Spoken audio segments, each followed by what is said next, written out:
Hello, friends. We are still experiencing some technical difficulties, so I'm very sorry, but you don't get our fun intro music, and we're just going to have to jump right on into everything. Today, our guest is Dr. Carol Smeja, or Smea. I'm not too sure at this point. We will go over that whenever I talk to Dr. Carol. Dr. Carol pioneered the science of feeding pets, highlighting that how you feed your pet is just as important as what you feed them. Dr. Carol holds a PhD in psychology and sociology, which she has applied to studying human eating behaviors. She worked with both U.S. and global food companies through research and marketing initiatives, as well as U.S. government agencies striving to improve public health and nutrition. Driven by her deep passion for animals, Dr. Carol extended her research and diagnostic skills to understand the eating behaviors of dogs and cats. She has created a scientific platform through ancestral research of wolves and wildcats, focusing on their physiology alongside natural behaviors and instinctive feeding habits. Her work includes valuable insights from animal observation studies in zoos, sanctuaries, and wildlife habitats, interviews with her wildlife specialists, and extensive reviews of professional research. The commitment to exploring the importance of how we feed our pets has led to the development of the original Mine Pet Platter and a comprehensive approach for healthy feeding of pets, which is now being refined for publication. She enjoys sharing her expertise at professional conferences, which is actually where we met, and on podcasts and radios, in addition to offering consultations to pet parents with the goal of contributing to the health and well-being of pets everywhere. So let's go ahead and jump into our conversation with Dr. Carol. Where did this talk? All right, everyone, welcome back to another episode of the Pup and Away podcast. I'm Steph. You may know me as Steph the Pro Dog Mom. I am a certified dog trainer, a canine behaviorist, canine nutritionist, and the very proud owner of Pup and Away in San Antonio, Texas, where we specialize in pet care with the behavioral edge, stemming from all kinds of socialization services, boarding, and of course, training, and pretty soon some holistic pet coaching, because I just started that certification program as well. Great. I'm very excited.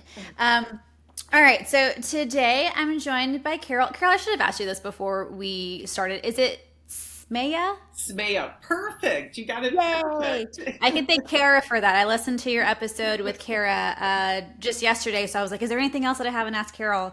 And so thanks to Kara, I have your pronounced it correctly. Okay, that's great. That's great. But Kara, as we said in the introduction, you are the founder of the Mine Pet Platter. And so first of all, thank you for being here. I wanted to hit record really quickly because I would love to tell the listeners about our funny story. So we met at the Feed Real Summit that happened this past October, and Carol was one of the presenters, and I was so excited for Carol's talk because her talk, and we'll talk a little bit about it today, but definitely has some behavioral elements to it. And to me, being a behaviorist and a sea full of nutritionists, I was like, she asked for a volunteer, and I raised my hand so fast, and I think I wasn't fully prepared for. Not only did you raise your hand, you jumped out of your seat in front of me, Steph. I was first row, so I was like, yes, me. And so, Carol, would you want to tell the rest, like the other part of the story of like, kind of your presentation, and then how I just kind of didn't know exactly what I was doing up there?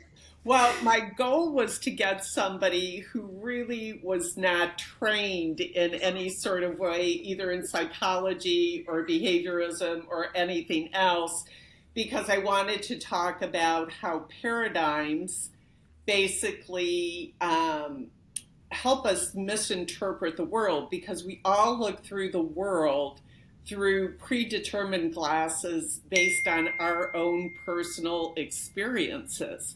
Mm-hmm. So deep down inside, I knew not to call on the first rows because those were the more experienced people. But there was Steph. She jumped up. I was like, I have to pick on this girl. I was very enthusiastic. Unfortunately, she had enough training and experience and knowledge not to play with my game of showing how somebody can interpret things in their own world, Steph was questioning everything I said all along the way. It was great. And she became a star because the audience thoroughly enjoyed that communication between us. Yeah, it was a good entertainment factor, and I'm sorry that I kind of messed up your what you're trying to get there. But it was so much fun. But I And got then, to meet you, so that's yeah, even better. absolutely. So yeah, I told that story many times when I came home also, and my husband knows that story. So it's good to reconnect with you yet again, and we'll see if this conversation goes a little bit better. Okay. But yes, so you're the founder and the creator of the Mine Pet Platter, which I should have grabbed mine, but I see that you have a couple of them back behind you, of course. Yes. And I found your product at like the most perfect time. And I'll kind of tell you a little bit about like what I was looking for when we go through this a little bit later, because a lot of the stuff that you mentioned about why you created the Mine Pet Platter actually was not the things that I was looking for. So, so tell the listeners, what is the Mine Pet Platter and kind of what is that genius behind it? Well, interestingly enough, this is the only instinctive feeder in the marketplace. And the reason that I say that is because it's based on studying how wolves and wildcats eat in the wild. And what we did with this is to put different elements. It looks very simple in so many ways. This was version number 10. When we first started off with my late husband, we actually went through a whole series of variations, but realized that it had to be marketable, and you couldn't do like a two-tier, multiple turns, those sorts of Yeah. things. So we really had to get it down to a marketable idea. But the whole point of this is it represents an actual carcass, and the elements that we have on the surface of the platter helps encourage those instinctive feeding behaviors that we observe in wolves and wildcats. And the importance of that is simply this. We are the ones that change the feeding ecology of our pets. We all know that the gray wolf is the closest living relative to the dog. They share over 97% of their DNA. And when you go into wolves' original ecology, feeding ecology, they would kill large prey such as buffalo as a pack, deconstruct carcasses and eat them. And it was through time that we evolved their eating behavior. As they came closer to settlements, they started to rely on scraps and food, sort of scatter feeding that we know today. Then, all of a sudden, we're feeding them from a bowl. And the question becomes, how do we go from carcass feeding to a bowl? The interesting thing that I found, Steph, is that there are no studies on feeders. Yeah. Except for whether you should elevate or not elevate. Right. There's nothing out there. And what that says from a scientific perspective, we study the things that are important to us. How we feed our pets has been totally neglected. And that's one of the things that I found it astonishing, because what this means is that all the contraptions you see out there today are based on a human perspective rather than looking at feeding from our dog's perspective. So the pet platter is designed from feeding from a wolf's perspective. As we all know, there's a little wolf inside each of our dogs. You're never going to change that. A lot of their instinctive behaviors are the same. And so really, we're acknowledging and showing an appreciation to who our animals really are. Yeah, it's like we brought the dog into our society, our culture, and we're used to eating from bowls. So we said, here you go, you could do the same thing. Never really thinking about all the different things that could possibly not go wrong, but just aren't serving our dog that well, right? Right. I think most of my listeners are dog parents, but of course some of them have cats as well. Like one of the things that I've always known about cats is like, you know, that whisker trauma, how they're very sensitive feelers. And so for kitties, you want to be careful with what kind of bowl you're feeding, something that's not too deep. And, you know, it's going to has a lot of room for their whiskers to be in. But I never really considered our bowls not, again, serving our dogs the most beneficially. And as a dog trainer, you know, I've always been on the road for, you know, enrichment. What are different ways that we can do to encourage our dogs to work for their food, you know, to stimulate the brain, to reduce boredom, to reduce anxiety, and then to also kind of have a little bit more of that foraging pattern that we see wolves have. And I think that those things are still fine and dandy and things that we definitely should be looking at. But your platter is the way that you presented a lot of the different elements about how our dogs eat, and again from perspectives of, you know, we see them eating fine, but what is their perception as to how they're feeding? And I think that's where you tried to lead us into the presentation when I messed it up just a bit. Right. So but this wasn't just like a, you know what, we need to make another kind of platter. This came from a lot of research and studying that you've Right. done, because you have a whole background on, like, is it the psychology of eating? Like, tell us a little bit more about like your background, and then kind of what led to we need something, we need a change here. Yeah. Actually, I have a PhD in psychology and sociology, and I used to study human eating behaviors. I worked with global food companies. I also helped at Health and Human Services, the FDA, organizations like that.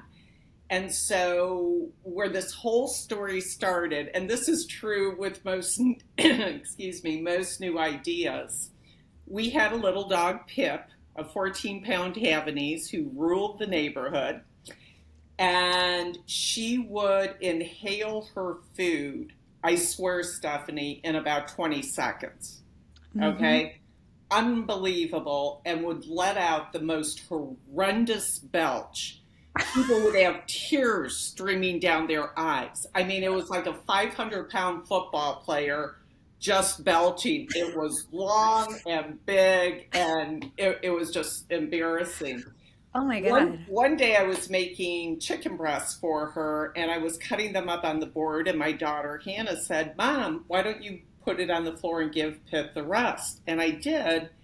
And all of a sudden I noticed this dog who would scarf things down was like sniffing, licking, moving around. And when my husband came home, who was a product designer, I was telling him about it, and he said, "Oh my God, Eureka."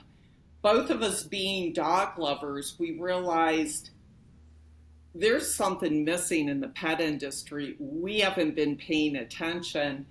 And that's what got us started. So I actually volunteer at zoos. I took all my observational research training from my degree and started observing wolves and wildcats deconstruct carcasses, how they approached it, how they pulled it apart, the food decisions that they made, just their whole approach, and also their interactions with each other, because wolves are pack animals. On the other hand, you know, people somehow think that house cats, it's just okay to stuff food in a bowl for them. But really, they're the most highly developed carnivore hunters as a species, more so than dogs, and appreciate more of a hunting carcass-like environment. It's us who have stuffed their food in like a little bowl to Yeah. restrict any sort of interaction. Right. So, but the whole thing behind this is, through my research and talking to a lot of people in the wildlife world, dogs and cats operate with this extraordinary sensory circuit. And everything from their sight, their sense of smell, their hearing, everything is processed through the primitive brain center, the hypothalamus, brainstem and hypothalamus, and it is decoded through these genetically patterned neural circuits and produces an either fight or flight reaction or a calming reaction. Mm-hmm. Okay? So every time sensory input is put into this, it goes in one of two directions. What we failed to realize is that we weren't looking at how this sensory circuit operates during the feeding environment. And that's where a key part of this all comes together. Mm. So, what are some key differences there? Like, obviously, if anyone just thinks of a bowl versus a platter, and for anyone who's not watching, it looks like the Mine Pet Platter kind of looks like a cutting board, kind of to very simplify that. But what are all the different things that our dogs are sensing when they're going through from a bowl to the platter? Well, when you're feeding from a bowl, you're asking your pet to stick their head into a dark hole. Mm-hmm. It blocks their peripheral vision so they can't see if somebody else is coming up, which automatically heightens anxiety. Mm-hmm. Also, because their head is in a dark hole, they have a different retina structure than we do. They have more rods than cones. So they are very sensitive to night vision and to movement. So they see the food and they're moving around as well, not knowing if something is coming in and messing around with their food either. Then the bowl is contained in such a small area, there is nothing that they can do to control it because it's so tiny. Anybody could come up and take that at any time. Mm. Also, the food is piled high. Mm-hmm. And because the food is piled high, they can't interact with their food. So let's go through some of the senses now. Dogs literally see the world through their nose. They have between 100 million and 300 million sense sites. Wild. That's compared to our 6 million. This is a reason why we can't even relate to their world, because smell is not our primary source of sensory information. Mm-hmm. So when the food is piled high like that, you're denying them the ability to really smell what's in there. You're denying them the ability to make food choices, which is more stimulating to them as well. And probably the most important thing is you're denying them taste satisfaction. They taste food through their sense of smell because they only have 1,900 or 1,700 taste buds versus our 9,000. Wow. And cats only have 420 taste buds. Bored kids. Which is true, true. So, not only are you not allowing them to make food choices, but they can't enjoy their meal. And have you ever really watched a dog eat out of a bowl? Their snout is constantly banging and hitting on the edge. Yeah. The other thing, and this was due to a lot of research we did in terms of observational studies and videotaping, is that when dogs come into a bowl, after they come down on the pile and lower the pile, they'll use their lower jaw to push up against the side of the bowl. It acts as a backward conveyor, so you're shoveling more air and food in, which actually increases the probability of choking, regurgitation, and even bloat. Wow. Yeah. But also, when you observe, for example, a carcass feeding at a zoo, or if you've ever seen how wolves deconstruct carcasses in the wild, it's a very engaged and action-oriented activity. When most dogs eat from a bowl, they stand very rigid and they're very tense throughout the process. And more times than not, it's because they don't know if anybody's going to take the food out of their bowl, so they just glomp onto it. Yeah. which, and this is something we're trying to disseminate more information on. When you allow your dog to consume too much food too quickly, it actually impairs nutrient absorption.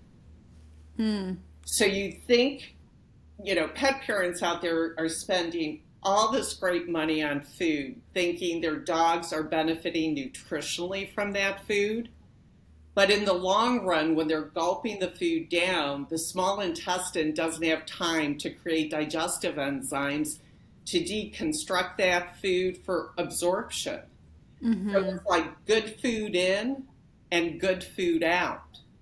Right. But the other thing is if you have a very highly anxious dog because you are feeding from a bowl, it increases cortisol levels. Mm-hmm. And what that does is to interfere with the whole digestive system and impacts the gut biome. And Mm. so it has the brain and the gut operate on an axis where it communicates back and forth. If a dog is anxious, all of the energy goes to the fight or flight orientation, which takes the energy away from nutrient absorption.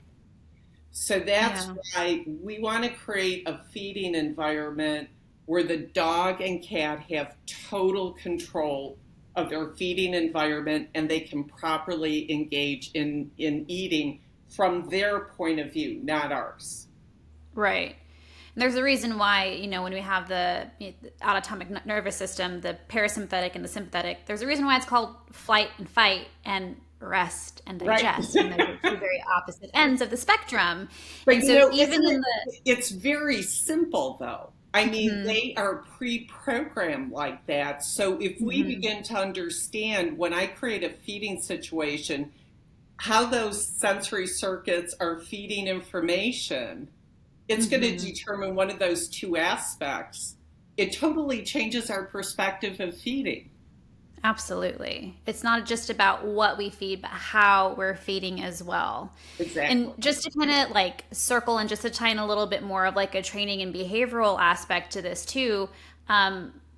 So many people love to mess with their dogs when they're eating because they think that that is what's going to decrease resource guarding, right? I just got to get my dog used to me being up in their bowl and doing all kinds of shit to their bowl. No, that's what increases it. Like, Right. let your dog, like, leave your dog. I don't like to be messed with when I'm eating. Like, my husband and I have both decided that food is so important to me. Like, having a good meal that Yeah. tastes good and a nice calming, like, does a lot for me. And if I Right. have a meal that I didn't like, I'm in a bad mood afterwards. And so, like, I think that's why I relate to dogs so easily because food is also just very important to me. Yeah. But not only are the things that we're doing around the dog should be important, but also how we're feeding our dogs as well. Definitely seems to be making an impact there as well. It's so important. And if people ever observe how, one of my favorite videos is I have a wolf pup who gets his first rabbit, and he's in the den with Ma and Pa and all these other animals as well. And he grabs it, and what he does is engage in circling behavior. Mm-hmm. When in the wild, wolves will typically circle their prey in both directions to make sure nobody can come down and take that. So if Mm-hmm. you're trying to interact with your pet while they're being fed, you're actually heightening anxiety again, making them eat faster or wanting them to relocate their food to what is a safer territory then. Mm-hmm. So there shouldn't be any interference. And I think I mentioned this before that probably 90% of pet parents serve their pet in a kitchen corner from a bowl. Mm. When Okay. you laid this down in the presentation, I was like, "Oh, I gotta go change that." Yeah, I'm one of them. I'm guilty of it too. I did it for years and years. What I realized, it creates an extra layer of anxiety because the sides of the bowls are blocking the peripheral vision and then the Mm-hmm. sides of the wall are blocking the vision, which create a double threat, Mm-hmm. which heighten anxiety, which is why they dump food out of the bowl or relocate it elsewhere.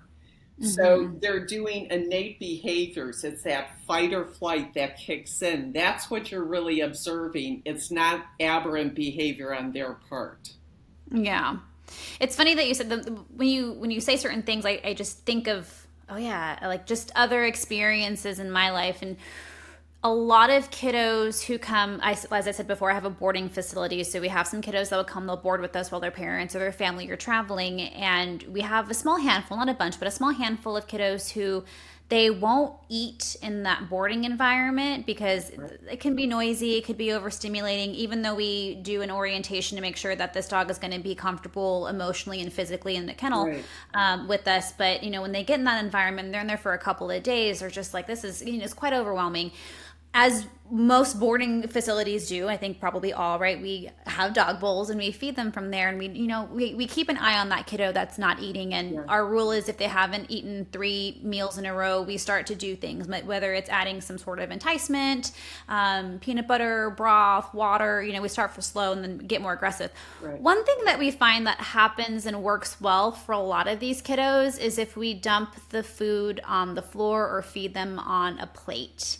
And now that Mm-hmm. you're saying that, when you're saying that, and I'm thinking about this, maybe that dog would be comfortable eating out of a bowl in their regular environment when the environment isn't so stimulating and so anxiety rating, Right. one to cause more anxiety. But when they're put into an already stressful environment in an uncomfortable, unfamiliar situation, the Right. last thing that they want to be doing is sticking their head in a bowl and not seeing what's coming up from behind them or in front of them. So that was just my little light bulb moment. Yeah, no, exactly. And it's really interesting because daycare facilities use us now. And Okay. I'll tell you one of the most important things is sometimes there will be food aggression between specific dogs, or Hmm. something happens between two dogs. What they do is to assign different colors Mm. to the dogs that have aggressive behavior. And we have three different colors. I don't want to drop everything. We have the goldenrod, the red, and the teal colors. And the reason for that is because they have more rods than comb, they have a different color spectrum than we do. Hmm. These are the colors that they can see and differentiate between. So if two dogs are having a problem, and this especially for in-home as well, you give the dogs having the problems the different colors. The color that they're first served on is the color they identify with as their personal feeding territory, and they Mm. learn to respect the color of the other dog's color. And we even have pet parents who have reported when a different color platter comes out, the other dog doesn't even approach it because he knows that's not my meal. And you Mm. can put it down, and it really reduces food aggression and food stealing. Mm. So the colors, as well as opening up that sensory circuit. So anything in daycare facilities, make sure they have plenty of observational data. They can Hmm. move around or whatever to the best of their ability. So you're sending those innate information patterns down to more of a calming and resting perspective again. That's interesting. I love that. Yeah, so we're obviously, now thinking ways that the dog is perceiving mealtime, changing small little things to help them feel less anxious, feel more comfortable, thus they can enjoy their meal better, they can digest better, be less anxious and all that kind of fun stuff. And so like I said before, when I first met you, I had been looking for a new way to feed my older dog Sully. So I have two schnauzers. I have a Okay. 16-year-old Sully, and I have an Wow. 8-year-old named Rishi. Yeah, he just turned 16 in October, right Wow. after feed real. So he has a lot of interesting things whenever he eats because he's older. His little legs will kind of slide out from underneath him. So I put like a rubber mat to kind of give him a little bit more Mhm. traction. But I could still tell that he was struggling with what I fed him in. So we at the time we were feeding raw. Now we feed a gently cooked diet. Whenever I would feed him out of a bowl, right? The same way that you were talking about how the dogs will use their lower jaw to like scoop food in, he was Right. having a really hard time with that because he's actually missing some front incisors, some front teeth. Yeah. So he was trying to shovel and he couldn't. So because the raw food was, it's a very wet food, it just created like this ball in the crevice of the bowl. And I was like, Right. man, you're having a really hard time. So I would have to go and I'd have to like refluff up his food, put it more in the center so Oh. that way he can get access to it. So I was like, Right. okay, well that's one thing that he's not really doing well with. Hmm. But we also feed out of enrichment, Yeah. not slow feeders specifically, but more of like the puzzly ones. He mostly eats out of more of the slow feeders. And my biggest difference between those two is the slow feeders, you're not having to manipulate it in some sort of way. It's just the bowl's gonna create a maze or some sort of Hmm. blockage. So the dog has to work its way around. And he always had a hard time with those too, especially we have one that's just like a circle. Like he would just flick the food in the circle over, Yeah. especially if it was like a blueberry. He was just chasing that blueberry over and over again. My little one, Reese, would be like, bro, you're dumb, and just go in there and grab it because her little snout's a little bit smaller, but he had a really hard time Oh. with that. So I was like, okay, well, these slow feeders aren't working for you either. Yeah. And then we did lick mats because that's what I love. And I'm going to ask you about lick mats in a second. Okay. Um, so they have very intricate designs on them, right? And so again, a raw food can just get smashed into the little pattern of it all. Sully loves food, but he doesn't like to work hard for his food. Hmm. He'll try, and after a while, he's like, "This is too difficult," and he'll just give up. So what I was seeing with him again, because we were feeding a raw, is the more that Yeah. he would lick, the more that he would just press that food into that pattern, and he couldn't. Maybe like his tongue muscles are like not as defined as they used to be. I don't know, but he had a hard time like scooping it out. So after he would leave, Yeah. I'd have this pretty pattern of food in the crevice of that. Rishi loved it because then she would go and she would finish it off because she's a pro at that. So I was like, okay, so this licky mat also is not working for you. So I just I have all the different things that I got to look for my dogs. I just didn't have the time to do a little bit of research. Right. Lo and behold, though, I go to Feed Reel and I'm introduced to the Mine Pet Platter, and I was like, absolutely, I gotta grab one. I've been feeding Sully off of that ever since we came home from that in October, so a little over a month. He has such a better time eating now. I'm He so is happy. enjoying. I did pull him out of the corner, so now he eats in the middle. He doesn't move too much around, and I think he's learned that the mat that he is on is helping him not slip. So I need my next thing is to get him a really big mat, so that way he can still move around if he wanted to and still not slip Yeah. on the other sides of the other angles of the bowl. But he finishes his food, all of it. Like he'll lick the plate clean because every Mm. piece is available to him and accessible to him, but he's not rushing. He takes his time. And That's one of my great. favorite things to do that you had mentioned, right?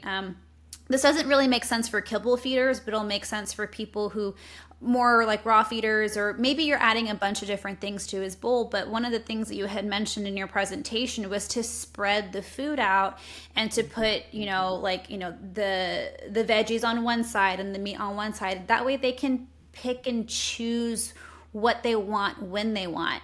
Right. And funny thing, like I don't ever see Sully going for the same thing in the same order because, like Mm. me, he eats a bite of this and a bite of that and a bite of this and a bite of that.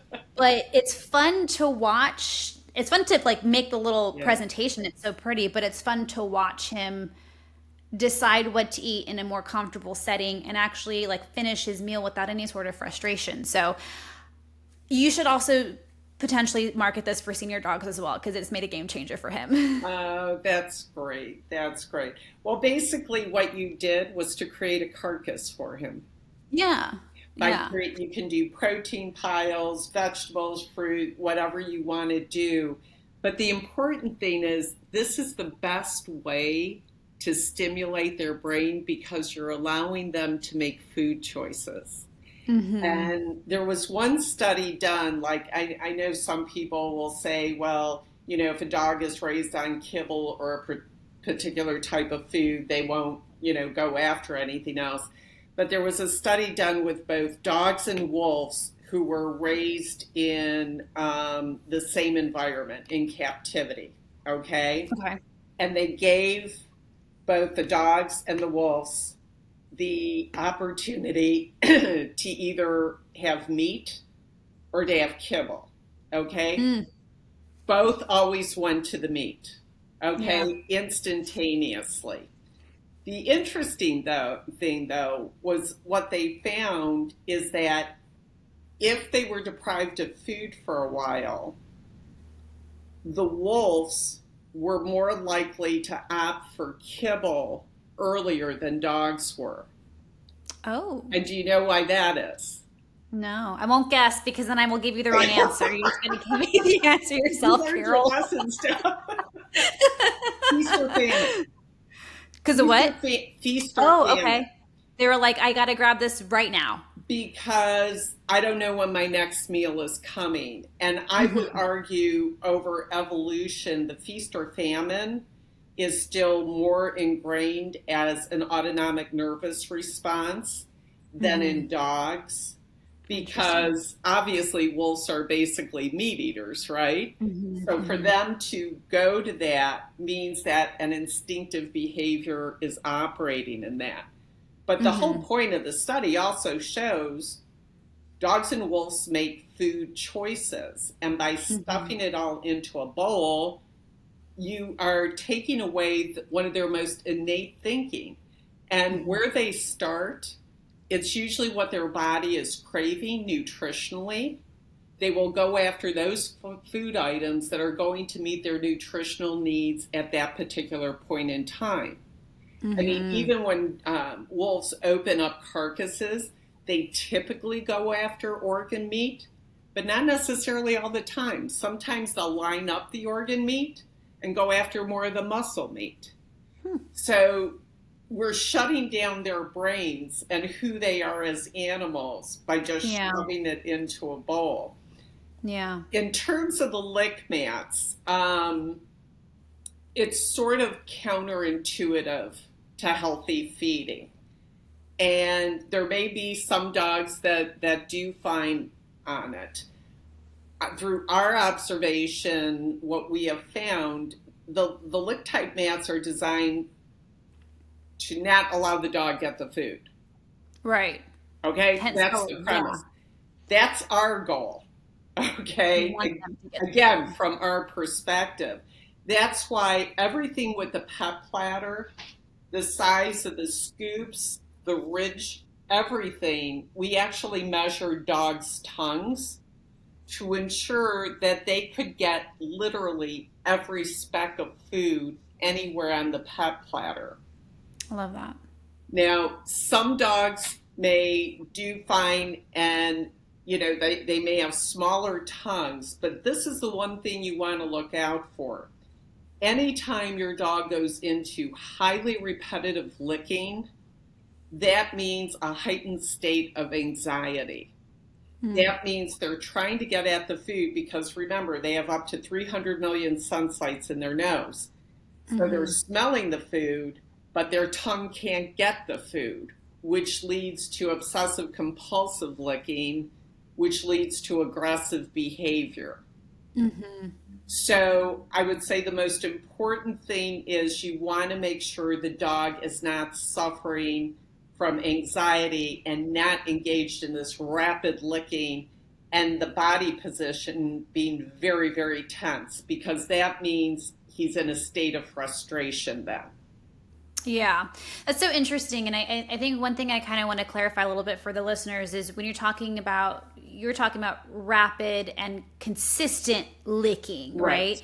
Like licking can be beneficial for our dogs, but done in the right circumstances, done when you're not having to, I gotta lick really hard to get this one piece of food out. Like, Right. lick mats can, I think, definitely still have a purpose, but maybe Mhm. not for feeding.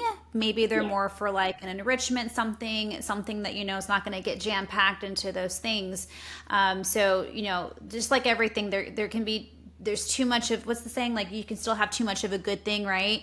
Right. Licking can still be beneficial for a dog, same thing with chewing, but when we're talking about building up that frustration. Well, and no, I'm glad you brought that up because licking is good. And that's Hmm. why the scoops on the pet platter Right. are designed so they can get at the food, but it does promote, and this is where I differentiate positive licking versus negative licking. 1000%. Positive licking is a nice, calm licking rhythm where, and the Mm-hmm. dog is in a relaxed position. Mm-hmm. Negative licking is where they're very tense, it becomes very rapid licking, and it doesn't stop. And Mm-hmm. so those are the things that you have to look out for. We designed this to resemble the ends of bones. Oh, okay. That Okay? makes sense. Yeah. That's what this resembles. And the ridges around here are like the rib cage of the animal. Ooh. Okay. Okay? That was my next question, was what's the ridge? Yeah. Yeah. And then the surface, the good thing about the pet platter, and this was something we intentionally put in there, we definitely tested out different sizes.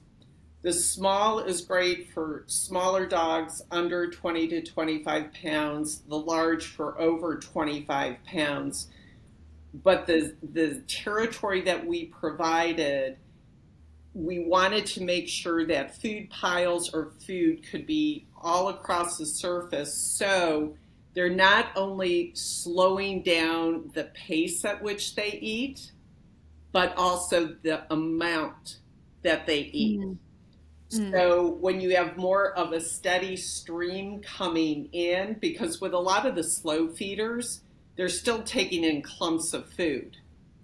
They're just being jabbed in the face at the same time. Exactly, which is counterproductive to healthy eating when you think Mm-hmm. about it. And this is one of the things when we first got started, and when I was observing dogs eating out of slow feeders, it hits into their nose. The outside of their nose has sensory nerve endings, which are very sensitive. So number one, it's creating pain. But with constant pounding, it swells the inside of the nasal cavity, which is made of Mm. mucous membrane. And as that swells, it becomes painful. But if food flies up in there, and some of them are very difficult to get into, so you see kibble especially flying into there, it dries out the nasal cavity and then they can't smell. Mm. So you're actually blinding the dog at that time. Whoa. So I oftentimes talk about honor thy dog's nose. Make sure when he's eating, that snout is free and it's open and is able to explore just like they would do in carcass feeding. Mm-hmm. So, but the size of this is critical. And we were actually going to make some for zoos, but the big problem is they would have to be so large that you couldn't put them in the dishwasher, so we couldn't accommodate them in that way. But remember, it's not only the amount, but the pace eaten. You have to look at those two elements together. And those two elements are important to a bloat condition occurring. Gotcha. The last element on the platter that we haven't talked about is that hole. Is that just for your thumb? This is so, yep. Hang it, grab it, and hang it, maybe? Exactly. You know Okay. what? I'm having you at my next presentation too. I'm You make asking this the everything questions. you That's make what I everything thought, but I also wanted to make sure that there wasn't some sort of benefit that I wasn't doing. No, no. And the reason we do that, I know that some people have said, well, why aren't there, more curves or sides? we don't want the dog to be able to flip it. Okay? Mm. Besides not interfering with the Flip. snout, you don't want them flipping it at all. And another thing that I could talk about is it's okay if your dog shifts the platter a bit on the floor. That's how they manage carcasses in the wild. They position it to their comfort level. Sully's will shift around a little bit. I do put the platter kind of on the mat just because for him and his old bones always kind of moving Yeah. out. So I'm really interested to still put it like, just to feed him on something where it could still move, but he's not going to shift it because we feed Yeah. off of like a hard floor. So, Yeah. yeah, all fun stuff about that. That's very interesting. But I feel the like there was going to be one other movement and interacting like that, it goes back to who they are as animals. When they thing. would eat fish, they would use their paws to position and, be able to pull it apart and get the edible pieces out. So it's a natural part of their feeding, which a lot of our stuff tries to shut all that down. This is more of a celebration of allowing them to eat the way they're meant to eat. I love that. You mentioned that it's dishwasher safe, which is so important for so many people. But the Mine Pet Platter is also made out of a very mindful material. Talk to us about that. Yes, it's a cellulose fiber that we spent over a year and a half looking for this material. It's 100% food safe, and we do independent third party testing to make sure Awesome. that we could let you know that this is perfectly safe. It's great not only for all kinds of food, but it's also great for raw feeding because it's non porous. So Mm-hmm. bacteria can't grow at all. And dishwasher safe. However, do not put it in the microwave. Okay. Good note. Have not tried that. It's a good It's, note. we get this all the time, and I understand it. Microwaves work off of water, moisture. Hmm. So Hmm. obviously, an item like this, although the cellulose fiber does contain a certain amount of moisture, you have to be careful with that. But I will tell you this, you can put frozen food down on the platter and it defrosts much faster because of the warm material. Oh, no way. That's so Okay. interesting. So yeah, just put it down and it defrosts much faster. A lot of the raw feeders feel pretty good about Whoa. that.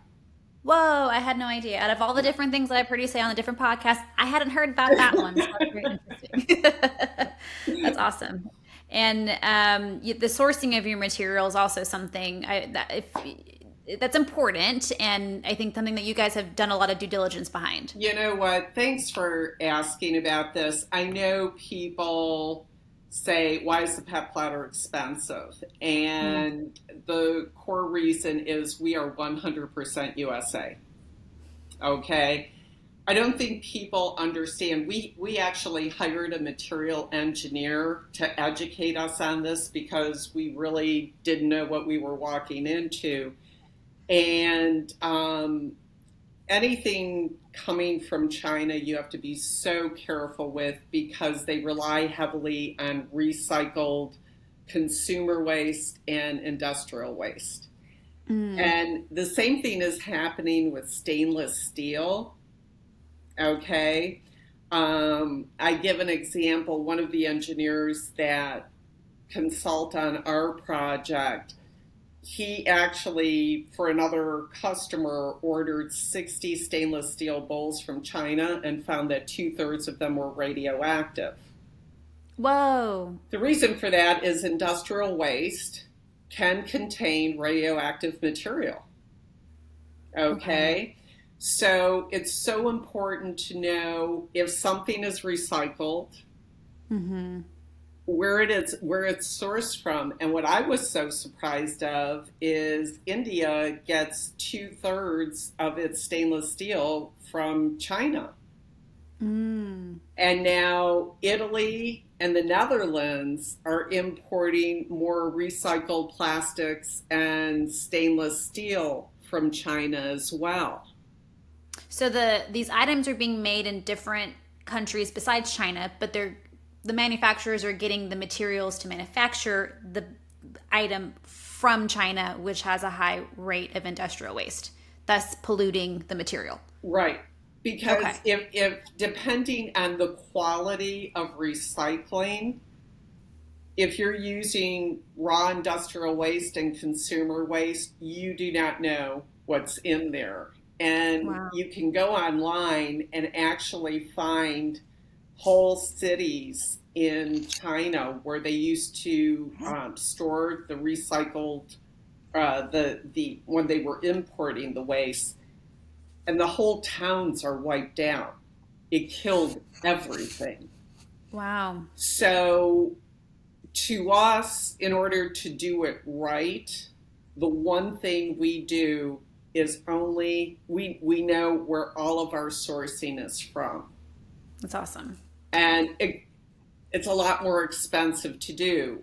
But at the end of the day, you know your pet is using the pet platter at least twice a day, any feeder at least twice a day. Right now, the stats for cancer rates among dogs is 1 in 4 will develop cancer under the age of 10, and 1 out of 2 will develop cancer after the age of 10. Well, it's not only what we're feeding, but it's also how we're feeding. Absolutely. And that's why, if people may not think that it's an important element, but you want to get a feeder that you have confidence in because your pet is spending so much time and their tongue is licking off of that. So it's one of the most important things I can tell pet parents. And it's perfectly okay for you to contact manufacturers and say, where does your material come from? And to track that down. But that's one of the reasons why the pet platter is more expensive. But my husband and I always said, as corny as it sounds, when we go to bed at night, we want to make sure that we're doing everything we can for the pet world. And our manufacturing facility is in Wisconsin. Okay, Cool. they're my second family. I love all of them. And they are just great people and take great care in manufacturing. That's awesome. Because, yeah, it's important to have those really important relationships with people that you trust because you're not there to be mindful and to watch over the stuff. So to Right. know that you have a manufacturer that knows you, your product, and your principles of your company, and to keep carrying that out time and time again is super important, I Well, imagine. and here's the other thing, Steph. It's a surefire way. If something is a lot cheaper, there's a reason. Absolutely. For sure. I absolutely love the Mine Pet Platter. We use it again twice a day for Sully. I will like go out of my way. So I do my best to try to pick it up right away, clean it, which is interesting because I know that you've also talked in some other podcasts about how some dogs will create like a relationship with their bowl or like kind of like nestle by it. Me being a raw feeder, I'm like, no, we gotta clean that. You know what? You don't really have to. And it's interesting. We have dogs that visit it during the day, and if they're stressed, they will come sleep by it, keep their paw on it. And That's so so we cute. work with a lot of rescues, Yeah. and they get the pet platter, and before the dog is put into their forever home, that platter goes with them. And what it does is to reduce the anxiety of being in a new environment because their best friend is coming with them. Yeah, a little bit of familiarity there. Exactly. That's so cute. I And love that. it's their personal feeding territory. We're actually giving something to them that they can own. That's theirs. And Yeah. I think it's a great reward to give pets.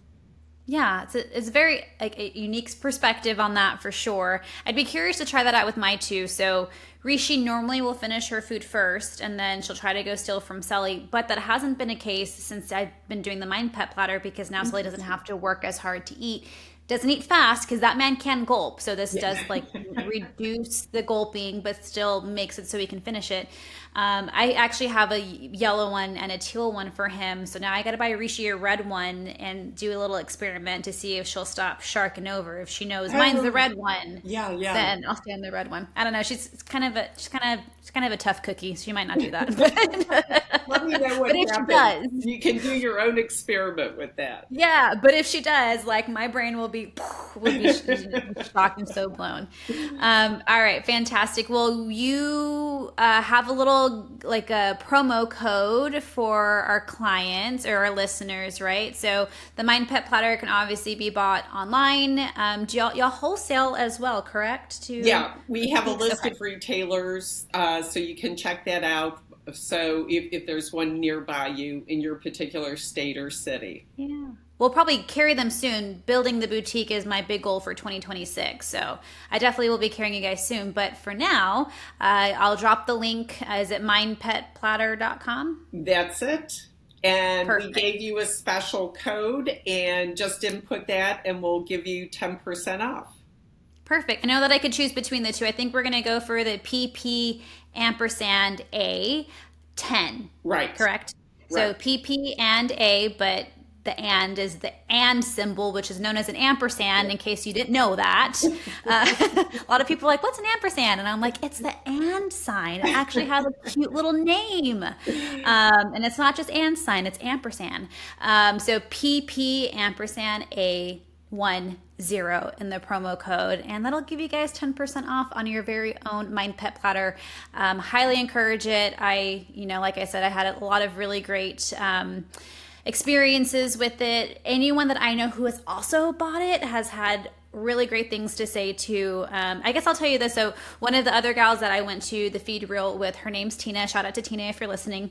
And so she also got her kiddos at the Mine Pet Platter, and I just think it's like most married, like heterosexual married couples, the females are a little bit more like in tune with the dogs, and we're very watchful and we're very mindful, and the husbands are kind of just like, yeah, whatever, you do what you want, like, Yeah. you just whatever. But Tina was mentioning that when she switched her dogs over to the Mine Pet Platter, even her husband was like, I see a difference in how he's eating. And I was like, wow, if the husband can notice it. Not to pick on Mike. Mike's fantastic, but We're going to have to put that down on our website. That's a first. so yeah, when people who are not just like mindful dog people can notice it, it's having a positive effect on everyone.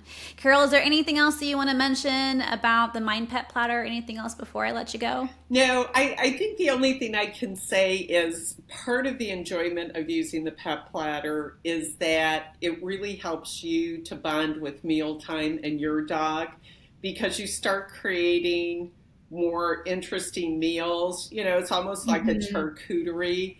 And Yeah, when you it see is.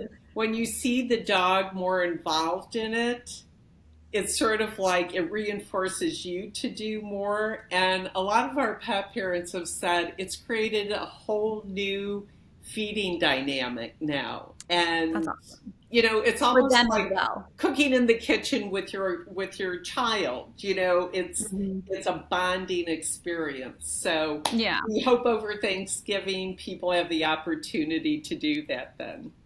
That'd be super cute. Yeah, now that you mention that, there's always just a weird, like, pride that I have whenever I'm bringing the bowls over. Like, poor Rishi still gets her lick mat, and Sully gets his Mine Pet Platter, and I'm like, look, Sully.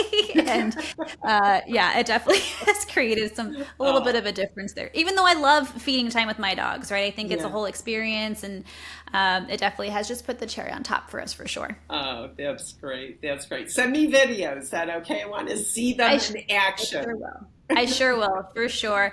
All right, Carol, thank you so much for joining me today. Listeners, we will catch you guys on the next episode. Bye. Thanks so much. Now, that might be the end of the episode, but the fun doesn't have to stop here. Follow us on social media. I'd love to connect with you. We have quite a few social media platforms. For nutrition and holistic pet care tips, follow me on TikTok and Instagram at Steph the Pro Dog Mom. You can find fun training tips on Facebook, TikTok, and Instagram at Pup and Away SA. If you're in San Antonio and you want to bring your dog to us for boarding, training, socialization, and nutrition, come find us. But if you're not in San Antonio, we do training and nutrition sessions virtually. Yes, they can be just as effective, I promise. Please rate, review, and subscribe to my podcast on whatever platform you listen on, and please, please, please share with a friend. The positive reinforcement of knowing people actually listen to this and find it valuable helps motivate me to keep on recording. We'll see you guys at the next episode.